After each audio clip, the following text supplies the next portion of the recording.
Mo kaya re. Kaya re. Kaya re. Kaya re.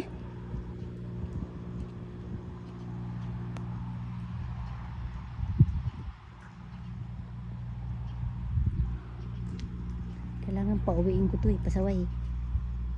Kinakain yung mga halaman namin. Pati papananim. Nagsusulo talaga siya eh. Kahit ilang beses mo pa siyang itaboy, babalik at babalik talaga siya, no? Ang sasarapan sa pagkain dito sa loob. Pasaway. Siya yung pumapatay ng mga halaman namin dito at saka mga pananim. Makulit ka talaga si Kaka, ha? Kaya rin nasay. Ure, yaman na ike. Ura, ike. Dami. Ike. Ayaw talaga. Oh.